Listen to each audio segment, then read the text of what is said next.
Hi everyone. Zoe and I are here today to talk to you about the drama triangle. It's something that we talk about sometimes with our clients when we're working with them about dynamics in their team or in their family or in their friendship groups, and they're seeking to understand what's happening. The drama triangle comes from transactional analysis, which is a field of coaching psychology. And this concept, drama triangle, has three core roles in it. We have persecutor, rescuer, and victim. So what we're going to do in this video is talk you through the dynamic between those three roles, what they are. It's quite a negative dynamic that can be created in relationships unconsciously. And so we're going to also then talk to you about what's the alternative. What are the other roles that you could step into that would be a much healthier dynamic in relationships? So shall we start with the role of victim? Yeah, so the role of victim, as it says really on the tin there, is the role where you feel like things are being done to you. You feel very disempowered, out of control, and you're in a place where things feel unfair. So poor me, it's not fair, why has this happened? And the place where you're at as taking the role of victim is one by where you're not taking any action because you don't see choices, you don't see options, you're just stuck in a place of unfairness. So when you look at living your life at cause or living your life at effect, and we'll talk more about that in another video, this is where you're at the effect side of that continuum, whereas we said things are happening to you and you're out of control. Yeah, and you feel like you have no responsibility either to fix it because you haven't caused it. But the feeling of stuckness can come from, I feel stuck because I have no power and no influence, and therefore I feel useless. And the reason, like there's positive gain to being in the victim role because it's easier. You know, it's easier sometimes to be in the victim role and take no responsibility because taking action and moving forward can mean having to challenge yourself to see the world differently or taking difficult action. So that's one of the reasons why victim roles sort of exist, because there is positive gain there through having that role being played out. Yeah, and when somebody is in that victim dynamic, they tend to attract rescuers. So rescuers, or that rescue role, is about, don't worry, I'll fix it, I'll sort it, I'll take care of it for you. And interestingly, rescuers often feel like they take responsibility for stuff. They almost feel or believe that it is their responsibility to do that. And as a result of that, they also can have a feeling of a sense of being superior. Morally superior, and they like the feeling of being indispensable. So when it comes to coaching and coach and coachee dynamic, it's really important to be mindful that you are not in the drama triangle dynamic with your client. It is an equal synergistic relationship, adult to adult relationship.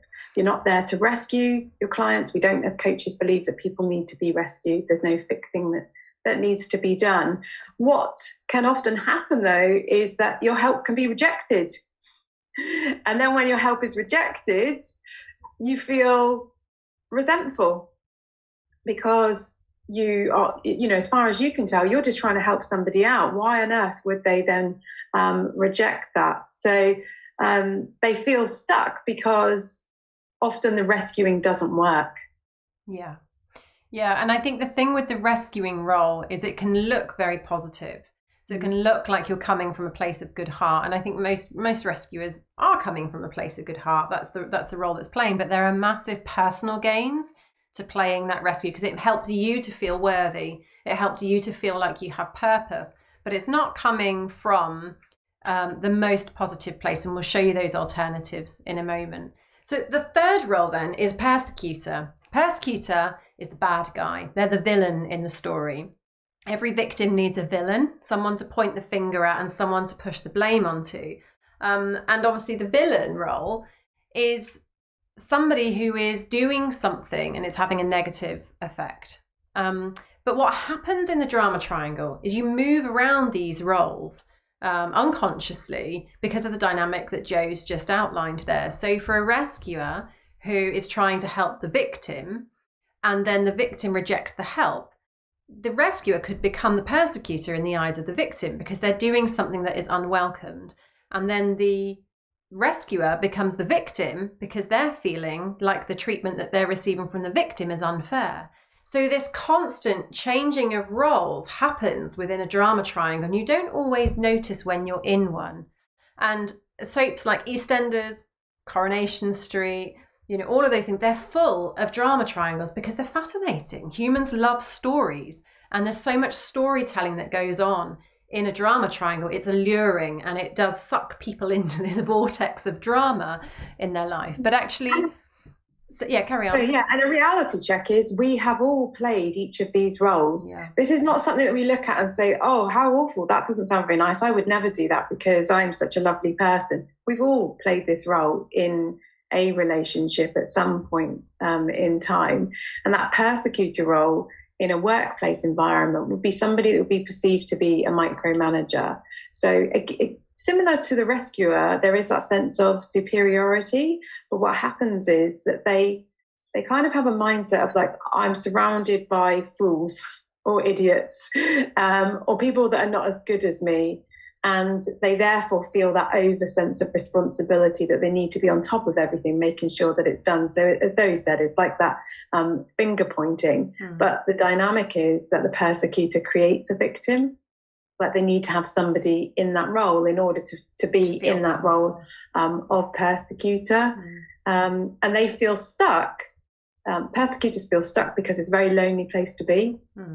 Because people don't want to spend time with persecutors. That another name for that would be a bully, in kind of everyday language. So they feel quite alone and unable to trust other people. Yeah, and of course there's scale with each of these roles, isn't there? Because when you say things like a bully, like that's quite a strong term, but actually just in a domestic argument with your spouse, like you can go through these three roles very, very quickly in the space of 10 minutes before you move out of your drama triangle and move into everyday life. So like with all things, they can be big and they can be small.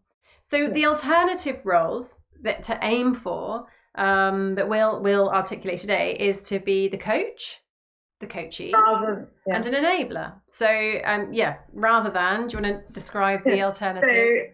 So rather than being a persecutor, you would be a coach, and therefore rather than having a victim, you would have a coachee. And the role of rescuer is really the role of an enabler.